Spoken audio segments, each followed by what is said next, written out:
Welcome to Rich Planets TV. I'm Richard.D.Hall. Today's guest contends that free energy technology has been weaponized and was used on the day of 9/11 to disintegrate the World Trade Center towers. He also contends that it is this undisclosed black technology which is the main factor behind the 9/11 cover-up.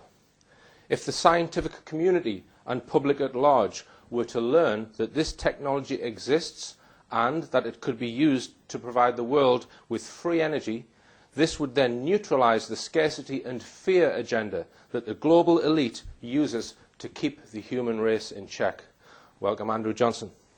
Thank you very much, Richard, for that excellent introduction.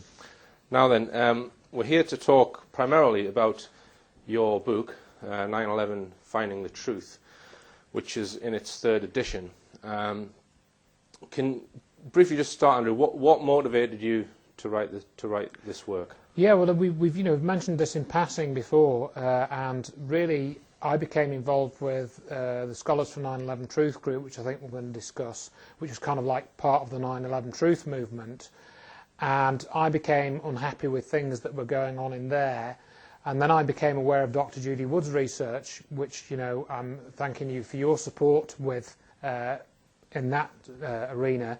And I, once I got involved with that, there became a need, as I saw things, to document what was actually going on, because I saw that certain people were acting to try and keep that research marginalised, and that's what I wanted to document. Okay. So you've documented a lot of correspondence because you were closely involved with various different scientists who were involved in trying to find the truth about 9/11, and you believe that some of those people aren't quite what they seem, as you spell out in your book. We'll come on to the book, but there may well be people watching this show who still believe that hijackers in large aircraft flew planes into the World Trade Center, and that then caused them to fall. And I was just looking on the internet to prepare for this interview, Andrew, and the BBC, they still have their original news report on their website, which is from the 13th of September. This is 2 days after 9/11, and it says in their little, very scientific diagram here of the towers, it says, "Fire reaches 800 degrees C, hot enough to melt steel floor supports." And then the towers then collapse. And we know that steel melts at over 1300 degrees C. Right. So this really, 2 days after these towers literally disappeared, and the BBC think that they know how it happened. Compare that with this 500-page, 800-colour photograph book, which is 5 years of research from a professor of mechanical engineering, Dr. Judy Wood. Which one are you going to believe, folks? I know which one I believe, so we'll just get rid of this out of the way. Okay. Now, so just to summarise Dr. Wood's analysis and investigation, she claims, or she has demonstrated, that there are various reasons why the towers didn't even collapse. They literally turned to dust in mid-air. Can you give us the main bullet points? Because we're not really here to discuss this book. Viewers can watch the interviews that I did with Dr. Judy Wood from the richplanet.net website. But just the bullet points, Andrew, as to why the towers did not pancake collapse and they weren't controlled via standard controlled demolition. Right, absolutely. And I'll just make one additional point that, if you listen to the Fox News broadcast, going back to the BBC thing and so on, they'd solved 9/11 45 seconds after the second plane had impacted, and already were mentioning Osama bin Laden 45 seconds after the supposed second impact.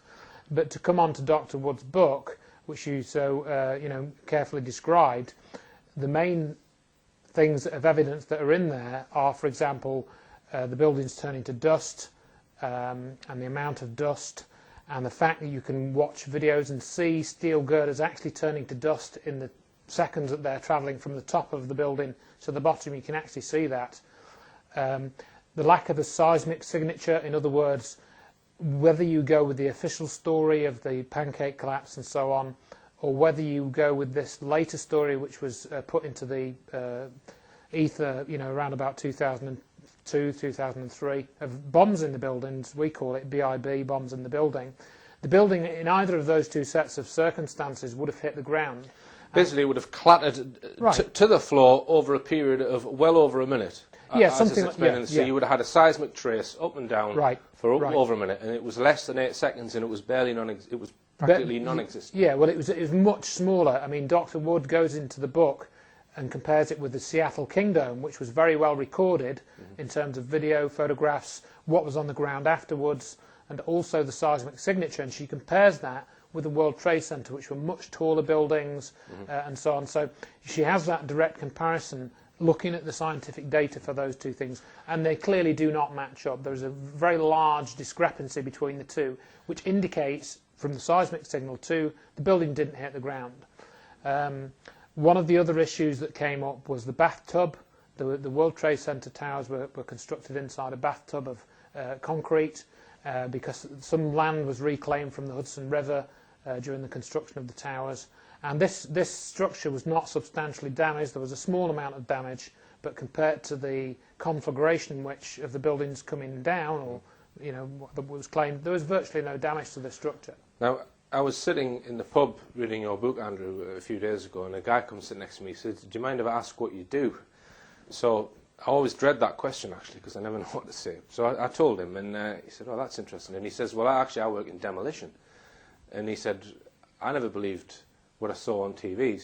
I mean, he demolishes pubs and houses and things like that, not huge structures. But what he said was he couldn't understand how the towers had any damage at all below where the damage was. So he could understand why things might topple over, etc., or become damaged above where the damage, I'll not say the plane, but where the damage occurred. The holes appeared, yeah. Everything up to the point where the damage occurred should just be structurally sound. It should not fall over or disappear, which is what we saw. Right, now let's, just one general comment about 9/11.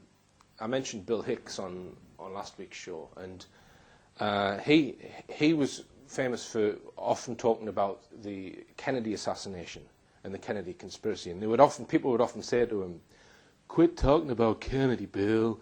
Leave it alone." And this is very much what 9/11 is, I fear, is becoming. People, rather than demanding that people get put before a court or justice is served, they're talking about it with their after-dinner liqueurs now. It's becoming popular culture. Right. I mean, is there a danger that it's going to become like the Kennedy assassination? Well, I think inevitably it has, and I think it will continue to be like that. And I think also what was interesting to us, having done all this research, was that earlier this year, the death of bin Laden was announced formally on the media. I think it was around about April, I can't remember the exact date. And so May the 1st, I think it was. Right. So it was almost as if that was the powers that be saying, right, that's 9/11 done with now. We can move on from 9/11 on to whatever the next thing would be. So I think that sort of encouraged that mindset that you referred to. That encourages people then to say, well, we don't need to talk about 9/11 now because bin Laden's dead and so on. And so it's really just ancient history now. And it is, of course, 10 years. And it came in the 10th anniversary year, didn't it? So I look at that as kind of backing up that kind of mindset that you were referring to. Well, let's talk about your book now. And having read this, Andrew, it just becomes apparent what a battle you've been involved in over the last 5 or 6 years. It really, you are Judy Wood's pit bull terrier. That's the impression I get by reading this, and it's. It must be, well, even slightly traumatic for you over the last. Just from reading your book, that you really, it really has been a battle of wills. It's definitely been a battle, and I think I've described this as a numbers game. I mean, essentially, to summarise what's going on is perception management, and I think this is happening in all these fields that you cover in your programme, where you get. There's important information, underlying a lot of these topics that we're looking at. Very, very important information which will and should change the world. And the perception of that knowledge and that truth needs to be carefully managed. And I think what I came to realising in going through what I went through, essentially trying to prevent Judy Wood's research from being marginalised in the only way I could, that's what it was all about. That I could see that there was this group of people, some of them I could clearly identify and clearly state what they were up to, and some I couldn't quite state as clearly, that they were trying to keep Judy Wood's research marginalised, keep it in that it was ridiculous, it was incredible, people wouldn't believe it, and we shouldn't talk about it. And one of the themes of that, which I encountered and still encounter, is that if you're telling people, for example, that there are bombs in the building, that's kind of believable, but people can understand that. And if you want to question the official hijacker story of 9/11, then if you go to the bombs in the building or some variant of, that's a fairly safe position because people are comfortable with that. But if you're going to tell people that there was energy weapons involved, and some people then immediately come out with this description of space beams, for example, which has been attached to Judy Wood's research quite successfully, they will then say, well, you can't tell people about that because that will bring the truth movement into disrepute, people won't believe it, it's incredible, so don't talk about it. And I think those are sort of two of the main sort of themes which came out from writing the articles that I did. Okay, now let's come on to some of the characters that you mentioned in your book. Some of them are scientists, some of them are not, and they're all essentially people who have been trying to find out the truth about 9/11, or who claim that that's what they've been trying to do, but you believe that some of them are working for, indirectly probably, the people who orchestrated it, in that they're some kind of agent, that they're there to infiltrate the truth movement. And you contend that the 9/11 cover-up is a double cover-up. It's such an important issue that there were millions of people don't believe the official story. Right. So there was another layer of falsehood put into the story, which was that the towers were destroyed by controlled demolition, which is what the majority of the truth movement probably still buys into. And the key instigator of that second cover-up is a guy called Professor Steve Jones, according to you. So if we go back to 2006, just tell us about the formation of Scholars for 9/11 Truth, because Jones was involved in that, along with Dr. Judy Wood and Jim Fetzer and others. Just tell us about that group, because you were all a bit of a happy family initially, weren't you? Yes, yeah. I mean, I took the view, basically, what I'd been doing in the run-up to that scholars group being formed. I didn't have anything to do with its formation, but I had basically put down a little calculation about the free fall, which is very simple. You use the laws of motion, S equals ut plus a half at squared, which is one of the equations of motion which you study at in your physics A level, or I don't know if they still do it at GCSE now. But V squared equals u squared plus 2as as well. That's one of the other equations of motion. That's right. That's it. And so you can derive from that the free fall time of the towers based on the acceleration due to gravity, and so on. It's a very, very simple calculation when you know how to do it.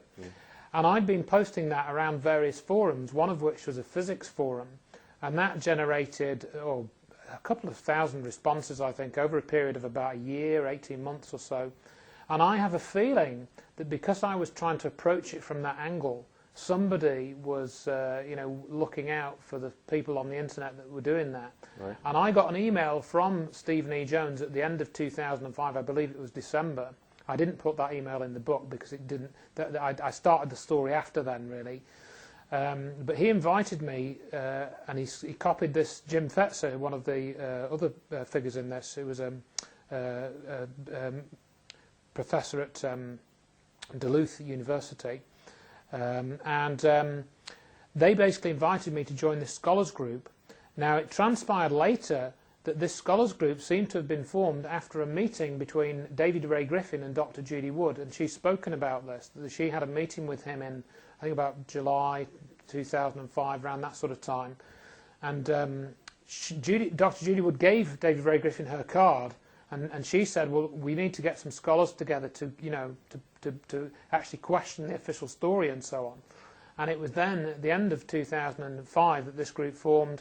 Now, it turned out later that Stephen E. Jones, I found out about a year after this, that he was connected to the cold fusion research in 1989. And that was a very interesting connection because that had a direct connection into the energy issues. But basically, yes, I was invited to join the scholars group, and I thought, hooray, hooray, some academics are actually trying to do something now after, sort of 4 years of just nothing really. And then they started to write press releases, and they started to make statements in the public arena with apparently some academic clout behind them. And that really lasted for about a year or so. And then as far as I was concerned, but then in August 2006, in other words, about 8 months after I joined the group, Dr. Judy Wood and Dr. Morgan Reynolds published this article because they were very unhappy that Stephen E. Jones had been promoting that thermite was one of the main causes of the destruction of the buildings. Thermite is not an explosive, and when Jones put this into his presentation in February 2006, he said thermite plus other explosives.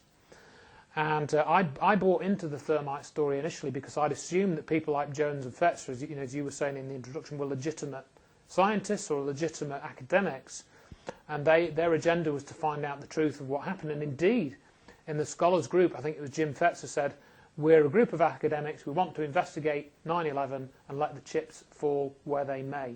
And that was kind of like, well, that to me was saying, well, we don't mind where this goes, we don't mind where the information goes, as long as we follow it, we're going to find the truth. That to me was their ethos, which of course I agreed with. And Morgan Reynolds, he's a physicist, yeah? No, Morgan Reynolds is actually an economist. All right. They basically, both of them were questioning the thermite story. Right. They were the only two. All the other Judy scholars, Wood. Right, yeah, okay. Dr. Judy Wood and Dr. Morgan Reynolds were essentially questioning the thermite story. And Dr. Wood had had various debates with Stephen E. Jones in email, and sort of said, well, why are you saying this with thermite when we don't really have enough evidence at this point to say that, yet you're claiming that that's what was used. And then Jones published this paper, which Dr. Judy Wood certainly didn't endorse, and he published that at the end of 2005, and I was one of the reviewers on that. And I mean, with my limited knowledge at that time, I couldn't see anything wrong with it. And now I look back and, I think how silly I was. And one of the key factors that I found out later was that Stephen E. Jones asked for help with producing this video clip, which he claimed showed thermite, reacting in the towers just before the so-called collapse. And I edited this video clip together for him from two segments one was on Camera Planet and one was somewhere else. And he asked me to do that, and I sent him it because he said he was going to do a PowerPoint presentation. And I then later realised that this helps to understand how these groups work. I was used to put out disinformation because I now know from Dr. Wood's research that thermite had nothing to do with the destruction of the towers. Okay. And then eventually that group splintered. Right. And Fetzer, Wood and Reynolds, they formed their own group. Right. And then Jones kept on with the original group, is that well, right? Essentially what happened was, that's almost right. Jim Fetzer, originally, he kicked out Judy Wood and Morgan Reynolds from the scholars group for being too controversial, because Morgan Reynolds had produced this paper about how there were anomalies with the plane crashes at the World Trade Center, implying that what hit the towers wasn't planes. Basically, there was very little deceleration on impact. That was right, one that of was the main one of the things. main factors, Yeah. exactly. And Jim Fetzer claimed that this was far too controversial for the scholars group, and therefore they didn't want to associate. And Dr. Wood was talking about energy weapons. No, that was too controversial. She wrote a paper called The Beam Weapons. Star Wars Beam Weapon was what its original title was, yeah. Yeah. And that, of course, then attracted later sort of criticism of that. But because of the way she'd done that, and she's spoken about this, she didn't, because she was seeing all these strange effects, she didn't really know what to call it. She knew it wasn't explosives, she knew it wasn't a gravity fire collapse, so she was a bit lost to know what to call it. All she could see was the energy effects at that point, and that was sort of between 2004 and 2006. All right, Anne, well, I'll just interrupt you there because we're going to go for a break, and after the break we'll be talking more about some of the characters involved in the 9/11 cover-up. Andrew Johnson about the 9/11 cover-up. Now then, Andrew, we mentioned some names, Fetzer, Dr. Judy Wood and Dr. Stephen E. Jones. So that Wood and Fetzer and Reynolds, they formed another group. What was that group called? Well, basically what happened was there was an argument over the website name, and then this Fred Burke's character was involved with that as well. And I'll mention Fred Burke's because he's also got a website called wanttoknow.info, which is commonly referred to. and he has stuff about mind control and the Disclosure Project. He has stuff about that. But Fred Burks, he was involved in setting up the initial Scholars Group domain name, and Fetzer disclosed that information that Fred Burks owned the domain name. And Fred Burks wouldn't give the domain name back to Jim Fetzer, and there was this sort of argument about it or something. I can't remember all the details, but so there was that going on. It was like you could see that there was this. The arguments became not about 9/11, but about how the group should be run and all this sort of thing. And Jim Fetzer, he said, "Well, I'm going to support." Essentially, what he said was, he didn't say this literally, but I'm sticking with Judy Wood, because her description of the building, to me, is more sensible, how it turned to dust. And he agreed with that at that point, but he still didn't, particularly agree with Morgan Reynolds and the plane issue. That kind of came a bit later. So it was really Jim Fetzer that formed the split, and he kept the Scholars for 9/11 Truth name. And then Stephen E. Jones says, "Well, I can't associate with Judy Wood anymore." Again, he didn't say that literally, but that he wanted to form this other website, and that was called Scholars for 9/11 Truth and Justice. And that, I think, most of the people in the Scholars Group were reluctant to, go forward with the Judy Wood material for whatever reason. I didn't speak to them individually. However, one of them, who was called Frank Legge, he wrote to me later on in April 2007 privately and said, "Are you really sure you want to have that article about molten aluminium on your website? I think it's misleading." And this Frank Legge, he's a PhD in, I think he's out of Australia. And I'm thinking, why is this guy writing to me? Why is he writing to me about what's on my website? And so I asked him that question. Well, why my website? I just have this little website. It doesn't get a lot of traffic.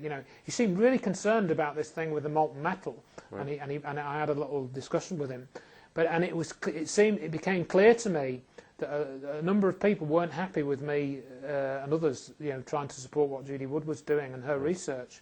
And it seemed through 2007 that Jim Fetzer was supportive of Dr. Judy Wood's research. And if you go and look at the archives, you will find quite a number of broadcasts with Fetzer and Dr. Wood going through her research, such as the energy effects, the piles of dirt which mysteriously appeared on the World Trade Center site, and what why it was probable that those appeared, and the bathtub study and so on. Jim Fetzer is still very active in 9/11 Truth. He is. And also 7/7. He's interviewed Muad'Dib and people like that. Right. So he's very much promotes the fact that false flag terror is something which isn't right and needs to be exposed. I mean, out of all of the people you name in your book, I would say, I've actually got a statement which I'll read this. I'll read this out. 1 second. Page 303. This might be very controversial to some people. No, I hope it is. In conclusion, I will say that due to the evidence I have compiled, I have come to consider Jim Fetzer as a 9/11 disinformation operative. How ironic. Now that's quite a big statement, Andrew. Yeah, well, I mean, I would 100% go with the fact that Steve Jones is. It's as plain as the nose on your face. But Fetzer, a lot of people would disagree with you on that, Andrew. They will, and they do, and I have sort of public, debates about this with. I mean, Nick Colostrom, for example, he's been on Jim Fetzer's radio program a couple of times. And I've spoken to Nick at some length about that. And I've also gone further. That's one statement in my book that you just read out, but I have another. And I think that Jim Fetzer has some connection to the people that did 9/11. And I've put that in the book and on my articles. Well, Fetzer, he stayed close with Judy Wood right the way through over many years in supporting her research. About two years, yeah. And it was when she became aware of John Hutchinson's research. That was really when Fetzer wasn't happy, because Fetzer thinks John Hutchinson is a fraud. Just for the viewer, John Hutchinson is a maverick researcher, let's call him that. Are you happy with that explanation? Who experimented with electric fields and radio waves and would cause interference of radio waves inside a strong electric field and create effects on metals. Get metals to levitate, get metals to change, seemingly melt at low temperature, all these weird effects. And Judy Wood believes that those same effects are something very similar as what was happening to the World Trade Center towers. Now, she then started doing radio interviews with Hutchinson, and that, well, it wasn't. There's a bit more to it than that, because there's another character called Ace Baker who was instrumental in trying to debunk the John Hutchinson work. Just tell us about Ace Baker and where he fits into it. I'd like to just mention about Jim Fetzer, though, because I did an article about the witnesses to planes at the World Trade Center. If you go back and read the witness accounts of the plane crashes, the second plane crash particularly, you'll find some very strange accounts in the witness record, which was gathered by the New York Times over a period of a couple of years. Some very strange accounts. And then if you match that up with the physical evidence, it looks pretty much as if whatever was seen at the World Trade Center weren't real planes, they weren't real Boeing jets, something else was going on there. And I know you've obviously done your ball analysis, which sort of goes into that territory from a slightly different perspective, and you can see from that analysis that the plane issue is, you've got to... We'll come on to that. I'll mention that a bit later. Yeah. Right. And so Fetzer was quite happy to discuss that with me, and he said to me at the end of the programme, I think this is really good, and I think you've done a great job collating all these accounts and analysing them, because I made a database and all of this, I spent a couple of weeks doing it, and he was like really complimentary, and he actually rang me up after the end of the broadcast and said, "Oh, it's great to have you in the Scholars Group, Andrew, and I'm really, really glad to have you in." And later, I think the reason why he said that was he truly was glad to have me in, because that's where he could control me, or at least where he thought he could control me. And the same with Judy Wood. Because if you can get Judy Wood to appear on his radio programme, which has a small number of listeners, maybe in, I don't know, maximum of a couple of thousand tops, then her material isn't really going to go anywhere where it's going to do any quote-unquote harm. If you're containing it within that sphere of audience, and she's quite comfortable with that, then you've got her under control, essentially.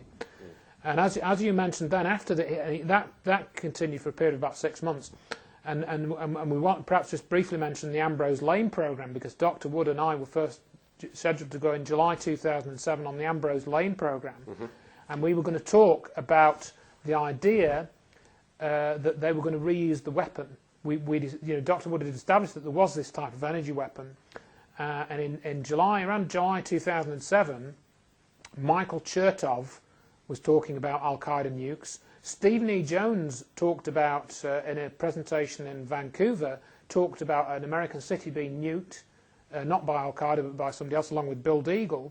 So they were both saying the same sort of thing, but with different, supposed perpetrators. And we thought they might try and use the weapon again, because they just changed the continuity of government laws as well at the same time. And we wanted to discuss that on the Ambrose Lane programme, just that idea. We weren't making a prediction of a date or anything like that. And on the day that we were due to go on, he was fired from his radio programme. The telephone call that we were waiting for to go on air never came. Right, and was this the first time that the Hutchinson effect was going to be discussed on no, radio? It wasn't, but it was just this idea that they were going to reuse the weapon, because the weapon, as Dr. Wood has catalogued, when it's used, looks like a nuclear effect. It looks like a nuclear explosion has gone off. Right. And we were trying to make that connection, because they were talking about Al-Qaeda nukes, and it seemingly that was very dangerous to somebody, because he was off his programme. He was sacked. He was driving into his parking space that day, and he was sacked from his programme. Right. So we knew at that point that we were onto something. Something was going on behind the scenes, and I think then to extend that into what you were saying, the Hutchinson effect connection was made by Dr. Wood sort of late 2007, and we discussed that privately. And then in early 2008, we went onto the Ambrose Lane programme, a different one, which was his local programme, not his national one, in Washington, D.C. And I actually went across to America and met Dr. Wood, and we went into the studio and we did the broadcast. And I've got a DVD of that. And we discussed the Hutchinson effect evidence, and how you mentioned earlier on, how you had the levitation effects in the Hutchinson effect, and then you had the levitated cars. You had I can just read it here. The Hutchinson effect is a collection of phenomena discovered accidentally by John Hutchinson in 1979 during attempts to reproduce the work of Nikola Tesla. Hutchinson uses radio frequency and electrostatic sources. The Hutchinson effect occurs in a volume of space where the beams intersect and interfere. The results are levitation of heavy objects, fusion of dissimilar materials such as metal and wood, anomalous melting without heating of metals, without burning adjacent material, spontaneous fracturing of metals, etc. So that's what Hutchinson has found, and it was classified by the Canadian government, some of his research, Right. is that right? Yeah, I mean, this was one of the key things. I mean, we had documents that John had given us, copies of letters from the Canadian government saying that we've been looking at your research, but we're now classifying it as a matter of national security. Mm-hmm. So is that what you do with somebody who's a fraud? Mm-hmm. You know, would you? And prior to, I mean, I knew about the Hutchinson effect in 1999. That's when I'd first come across it. That's when I first heard of it, in a book by Albert Budden, which was called The Electric UFO, and soon after that in Nick Cook's $1 Billion Secret documentary, which is still available online. You can hear it referred to there. So I was already familiar with John Hutchinson's work by then, and Jim Fetzer claimed that I was taking this for granted. That was another argument I had with him. He said, "No, you're taking this for granted." No, I've heard about this, Jim. Now let's just introduce Ace Baker, who is a video expert. Yeah. Someone who is good with animation and analysing video footage, that kind of thing, who has analysed some of the news footage that was shown on 9/11. Right, yeah. With the objective of exposing false flag terror. So he's one of the Truth Movement. He was. Ace Baker, or is, whatever opinion you want. Now, so he then sends some emails out saying that he has bought or is buying a Tesla coil, which is what's needed to reproduce the Hutchinson effect, and various other pieces of kit. So he puts out this information, and then a short while after, he makes some videos where he's trying to repeat some of Hutchinson's videos, levitate cans of lemonade or that kind of thing, and get metals to fuse together, etc. So he produces some videos and says, "Look, I've duped you, just same way that Hutchinson duped everyone when he made his video. So he's trying to prove that Hutchinson is a fraud." So just expand on that, Andrew. Well, that was interesting. Again, you know, one of the aspects that comes up in all of this is the timing, because we did this broadcast on the Ambrose Lane show, which was essentially the first time that the connection between 9/11 and the Hutchinson effect was made in public. It was right after that broadcast, I think within a couple of days, that Jim Fetzer, basically started to try and dissociate himself from Judy Ward, or say that Hutchinson was a fraud, and he threatened her. And then Ace Baker, as you said, he came out with this story that he bought a Tesla coil on eBay, and then he'd reproduced the experiments using a Tesla coil and something else. As he said, he made a video. He posted this on YouTube. You look at these videos and they're good quality, they look convincing. You can see he's gone to quite a bit of trouble. One of them uses like a toy doll's house, and he's put some samples in there. He later explained how he did it using magnets, whereby he split the screen. He had a corner of the screen which was just, he did a blue screen or whatever, or just a video mask on it. Mm-hmm. He then set up an upside down film camera, and he filmed things actually falling down. But when you turn the image upside down, it looks like they're going upwards. Right. And that's essentially what he did, and he said, well, that's what John Hutchinson did. Right. And that was his claim. So in other words, his basic claim was, I've produced a video simulating some of the effects that John Hutchinson has, therefore John Hutchinson's videos are fraudulent and he doesn't have an effect. Right. Now, and Jim Fetzer sided with that analysis. He did, yes. He basically said, well, I think that Ace is right because he's an expert in video processing, video analysis. And as you mentioned, he'd done this very interesting analysis of the Chopper 5 video from 9/11. So we thought he was on our side. Mm-hmm.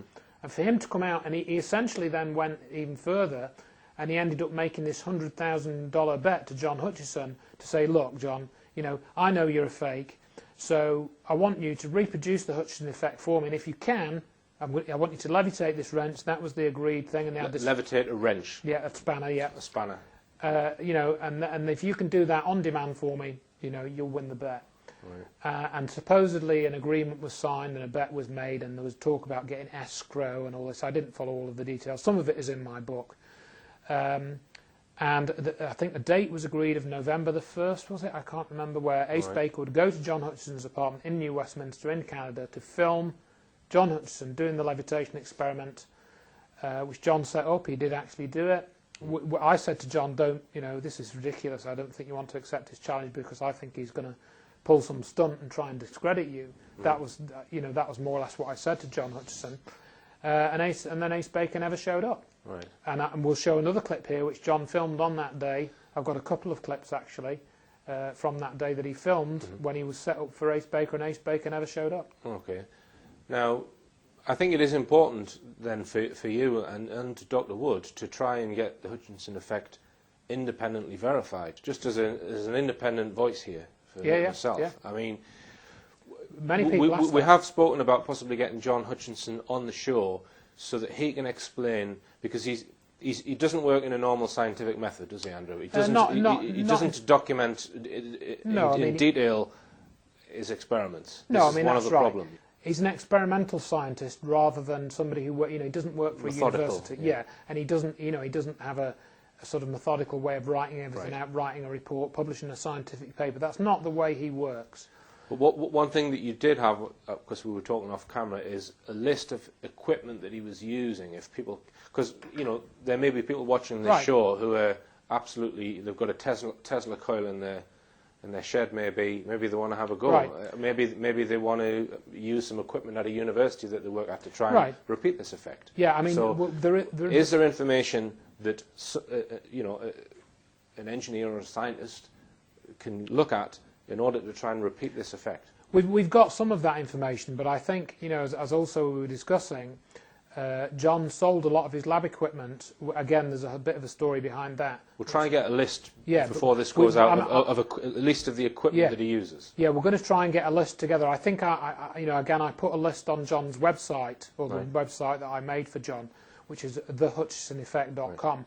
People can go and look at that anyway, because they'll find lots of interesting information which I've essentially collected on that website, all about the Hutchinson effect. And we will try and do a telephone interview with yourself, where John can explain in his own words how he creates the effect. Right. Can't get any further than that. Right, absolutely. But I think, people do ask me the same question. It is a valid question, of course. How can this be reproduced? And there are a couple of difficulties, one of which is that John uses 2 tons of equipment in the past. He actually uses a set of microwave generators, ex-military radar equipment and so on, as you mentioned, a Tesla coil or a Van de Graaff generator. All right, Andrew, I'll just stop you there because we're going to go for another break, and we'll be talking more about the 9/11 cover-up after this.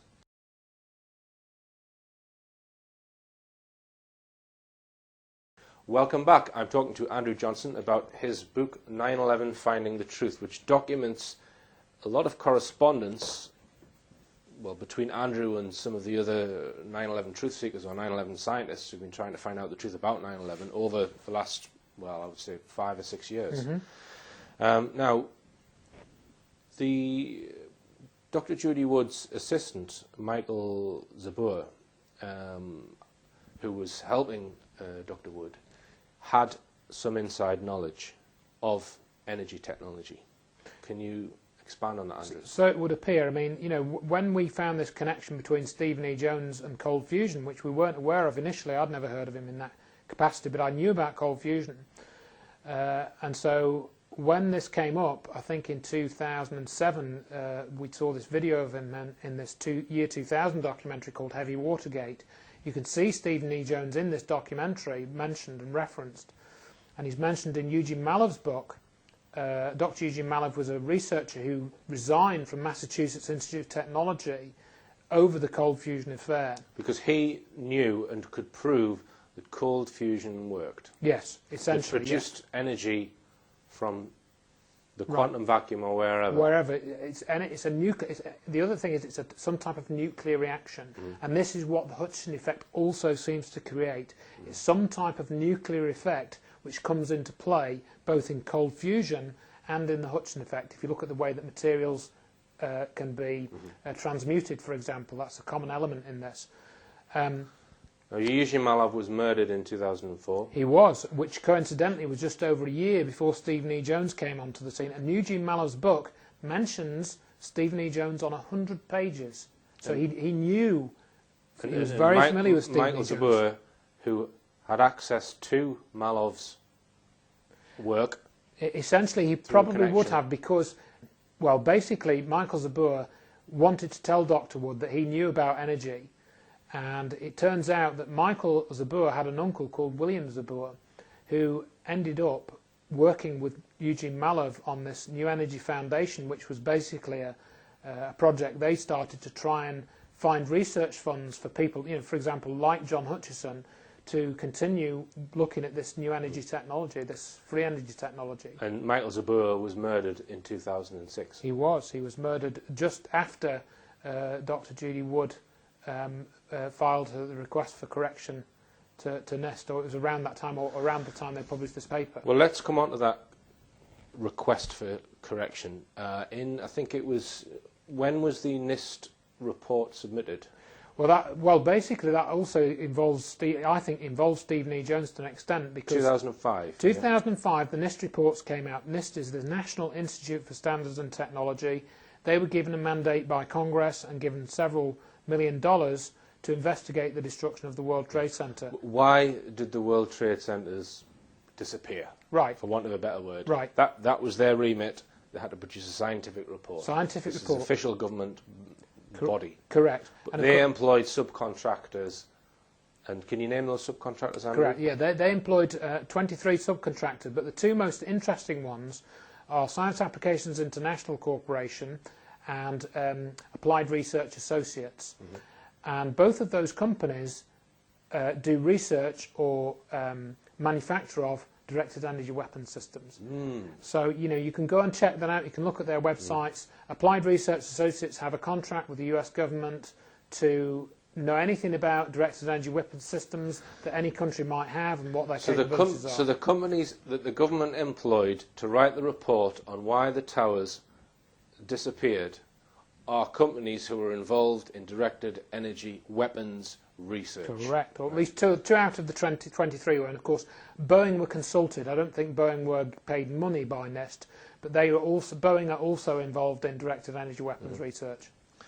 Now, so Judy Wood, she read the NIST report and probably laughed at it, I guess. Well, to some extent, but you see, Jones came onto the scene just after the NIST reports came out. So my contention is that when these 10,000 pages of reports were put into the public domain, there were going to be figures that, as you alluded to with your sort of actions there, we're going to look at these and think, yeah, there's some very interesting stuff here, and I don't believe this explanation. So it's my contention that Jones was brought onto the scene as part of a sort of package deal, in that he would then say, oh, well, I've looked at these reports, I'm a physicist, and I've seen evidence of thermite, and therefore he could then attract some of the skeptics into his camp and, again, manage them and know what they were up to. So Wood and Reynolds, they put in an official request for correction. That was in so 2007. they say, look, this is a flawed report, a NIST report, please correct it. Correct. And they didn't, so they then took legal action. Correct. To say that they're committing fraud. Because Yeah. because it is not scientifically plausible what's in that report. Right. So now the fact that these two scientists had tried to sue for science fraud, that was, you were trying to get that on the news, Andrew, weren't you? Yeah, I was. Yeah, that's right. And that, we talked a little bit about that before. I wrote to the BBC Conspiracy Files producer, Mike Rudin, and he basically wanted to get an interview with Dr. Judy Wood for an upcoming programme called The Third Tower, which was about the destruction of World Trade Center 7. And he, in his email, he says basically, I just want to have a quick chat with Dr. Wood about her research, and you don't have a quick chat about something this important, on the phone. So we got the feeling they were going to try and do a hit piece, and indeed, as it turned out, the Tower 7 documentary was a hit piece, a big long hit piece. So I was rather glad that we managed to not have Dr. Wood associated with that and not have any of her references or material referred to, because it would have been in the wrong place. And I asked Mike Rudin I asked him basically to make a deal with me. When I heard reports going out on the BBC that 2 US professors had sued US government contractors for fraud over 9/11. When I heard that go out as a headline, I wasn't expecting them to go in any detail. But when I heard that go out on BBC News as a headline, then I would know that he was, being legitimate and honest, and he would get his interview. No such thing ever went out, and he actually said he couldn't get that to happen. And you had previously written to other BBC producers in the past. I'll just read out a little section here, Andrew.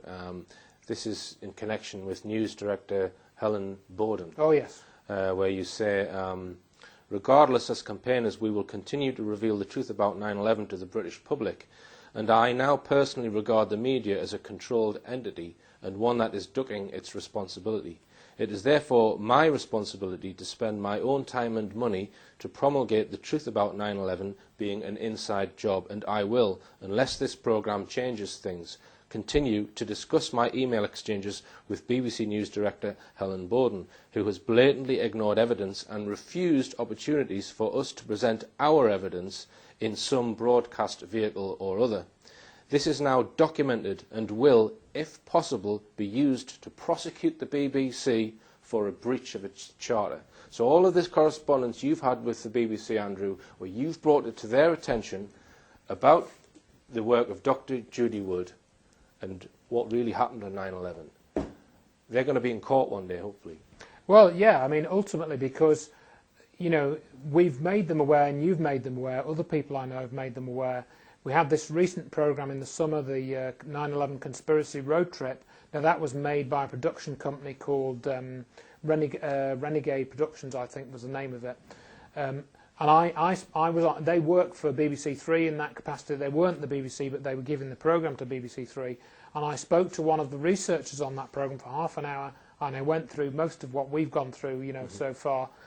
And of course, that was never entered into anything. They never made a comment in the programme. It was just all a silly sort of programme that they came out with. So, we can prove now that they've had all these opportunities over the last 10 years to put out information which to me is to the same standard as they would use for any other story, yet they refuse to publish it. Mm-hmm.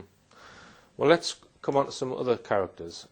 You mention in your book Alfred Weber, who I have exchanged a few emails with myself. Now, in passing, Dr. Wood made a comment. She said that she was talking about weather modification technology, and she said things such as HAARP technology, which is this huge electromagnetic installation in, where is it, in Greenland? Alaska, Kona, Alaska. Yeah. Alaska. And there are all kinds of theories about it, that it's used to modify the weather or create earthquakes and this kind of thing. And people seem to latch onto that when she said that. It was almost a throwaway comment. She said, she didn't say that HAARP was used. And Alfred Weber has since done programmes about the theories that HAARP was used in 9/11. Can you enlighten us on that, Andy? Yeah, well, that again was something which has been taken sort of out of context, I suppose. The main bone that I had with Alfred Weber was that I'd considered he was, again, a bit like the Jim Fetzer character. He was a truth seeker. He wanted to help put out the truth. But then what happened was he actually hosted an interview with Dr. Judy Wood and John Hutchison at his house in February 2008 when Judy went to see John in New Westminster. At that time, John Hutchison actually only lived about 12 miles away from Alfred Weber, coincidentally, and they did an interview together. Mm-hmm. And so that was an opportunity for him to discover what he needed to discover, both about the Hutchison effect and and Judy Wood's research. Mm-hmm. However, he didn't broadcast that interview on his programme for several months. In fact, the week before he broadcast that interview, he had Richard Gage on his programme, which is rather curious. Mm-hmm. Richard Gage was the architects and engineers figurehead. We'll come on to him. Yep. And then later, after that interview had been recorded, Alfred Weber in that interview was very positive, and he was sort of, giving very high sort of complimentary remarks to Dr. Wood and John Hutchison about how this all hung together. But then I think it was a couple of months later he did this interview with this other scientist, or she claims to be a scientist. As I understand, she's not a scientist. She worked in some type of computer systems development at Lawrence Livermore Laboratories in the States. Lauren Murray. Lorraine Murray. Lorraine Murray. Yeah. They did this interview together. So she was advocating that possibly HAARP was used to destroy the towers. Right, so basically what she did, if you listen to that interview, and it's on... I've got a quote here, I'll quote it, Andrew. Lauren Murray says, Alfred Weber asks her about the use of HAARP to destroy the towers, and Lauren Murray replies, well, it was really Judy Wood's presentation which had the physical evidence and the photos which are not available. They haven't been. And then Weber interrupts, and he says, without referring to Judy Wood, in your own words, why do you think HAARP caused it? So why is he specifically telling her not to talk about Judy Wood? Right, and that's an absolutely valid question, and that is the question that we asked ourselves. And I think a follow-on question to that one is, why didn't Lorraine Murray then say, Alfred, why are you asking me not to mention Judy Wood? It was her research that showed me this. That's why I'm mentioning this. But she complies, and then she doesn't mention Judy Wood. This is very, very strange behaviour for two people. You mentioned the ball analysis earlier, Andrew, which was an animation that I did, and an analysis of the NBC, what they call the ball footage. And I'm actually doing work on that now. I'm modifying my theory slightly because I got a lot of feedback from it, and there are a few, shall we say, errors in it. I admit that it's not fully correct. I'm adjusting it, but it's under development, shall we say. Okay. Now, Alfred Weber, he saw that video and he wanted to interview me on it, but he wrote a long article about that video, and he mixed in a whole load of other stuff about Tesla technology and about Stargates and all of this sort of stuff. So I said to him, look, I'll be interviewed on your show, because he wanted to interview me, if you rewrite that article and post it to your member base without referring to any of the other stuff that you've mixed in, and tell people that this is a correction. I never heard from him again. So for me, he was trying to mix in a whole load of gibberish with the analysis that I'd done. Right, and that's the way that this information works, is you get the good material, which is fairly clear cut, and then if you can associate that with stuff that's more woolly or not proven or not provable, then you can dilute the good information, and really in people's minds you can introduce doubt, and that's what this is all about. Now, doesn't Weber have a military connection at some point? I don't know exactly what Weber's connections are. He claims to be an international lawyer, but I don't. I know he's been connected at some time with Stanford Research Institute, SRI, which is also where Colonel John Alexander worked. And Colonel John Alexander, I mention him because he went to spend 4 months with John Hutchison in 1983 to investigate John Hutchison's research at that time. So we've got some connections there. He does entertain some wild theories on his show. I mean, a lot of people probably think that of this show. Oh, Richard.D.Hall, he entertains some wild theories, but I wouldn't agree with that. I like to think that I'm an evidence-based researcher, but one of them, I'll mention his name, Basiago. I don't buy into what he says at all. Time travel, backward time travel. We travelled back in time to get some documents that we left behind, and we travelled forward in time. I know. I've come across that in a similar way as well. But what ended up going back to that interview with Lorraine Murray that he did. We actually had somebody call in to one of the interviews that Dr. Judy Wood did and said, "Oh, you said that HAARP destroyed the World Trade Center," and she said, "No, I didn't. That was somebody doing an impression of me." And she'd heard the Alfred Weber and Lorraine Murray interview, or so it seemed, and assumed that Lorraine Murray was actually Judy Wood because she hadn't heard all of it. So she'd heard all this evidence listed by Lorraine Murray, but then heard the explanation of the only thing that was talked about was HAARP, and they didn't mention the Hutchison effect at all, even though Alfred Weber had interviewed John Hutchison in his own house. Right. That wasn't mentioned at all in the Lorraine Murray Alfred Weber interview. So why is that? Why is he not mentioning that key evidence? And I think it's because the powers that be need that connection not to be made in the public mindset. Yeah, this is your contention. That the whole cover-up is to keep the energy element of it out of the way. Correct. Now, we're coming to a close, Andrew, but I just want to talk about briefly Richard Gage. The one thing I learned about Gage, and Edge Media Television have been repeating his 9/11 lectures. He's an architect who gives the standard controlled demolition thermite story, and for me, he's as bogus as a £6 note. He said that he was asked whether he knew about the seismic activity on 9/11, and he said he hadn't even looked at the data. That he's travelling around the world, all different countries, giving these 9/11 truth lectures, and he hasn't bothered to check whether there was a seismic trace. Now, for me, that's a key thing, that someone who is supposedly scientifically putting information forward about 9/11, did the buildings make a clatter when they hit the ground, and how long did it last for, and what was the size of that clatter, basically? And he hasn't even looked at that. He isn't even aware of the trace. Well, that's right. I mean, we have another video of him, and if my memory is correct on that particular one, he says the reason why he doesn't discuss the seismic data is he doesn't understand it. And that's what he actually says in this video clip. Yeah. So, and there are many issues with Richard Gage. You know, basically, I've written about this on my website, and we have this interview where he describes Dr. Judy Wood's research. He described Dr. Judy Wood as practicing witchcraft because she won't talk about these iron microspheres, which is nonsense, because if you look on page 332 of her book, you'll find the iron microspheres are discussed in her book. So he's lying about that. And the list with Gage goes on and on. You know, I mean, we've got quite a lot of information on him now. Sure. Okay, well, I mean, there's other names on this, on my notes here, Andrew, as well, people who would possibly be surprised at, but we've run out of time, unfortunately, but perhaps we can discuss those if we do another interview at some point with John Hutchinson, so that John Hutchinson can describe in his own words how he creates the Hutchinson effect, and then perhaps we can get someone who's got either the funding or the technical knowledge to be able to repeat that, and then we could put that one to bed effectively. That would vindicate you and Dr. Wood. Right. You know, I mean, basically, as far as we see things, because we've seen all these attempts to cover this up, we know this is the right thing. You know, because of the way that this has been treated by all these figures, we know we're over the target. And just to finish, Andrew, how can people get your book? Well, the book is available for free download from my website, checktheevidence.com.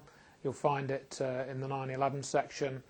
So they can get it for free online? Yeah, you can get it as a free download. And I believe when people, if they purchase Where Do the Towers Go, they get a free copy on CD, is That's that right? I've made it into an audio book, and I've been including the audio CD version of it, or MP3 CD I should say, and also PDF file. You get that with Where Did the Towers Go if you get that book. And the book is available on Lulu. So if you want the paperback version, I think it works out to about £9, including postage or something. All right, Andrew. Thanks very much. Enlightening as usual. And it just remains for me to say, believe none of what you hear and only half of what you see. I'm Richard D. Hall. Good night.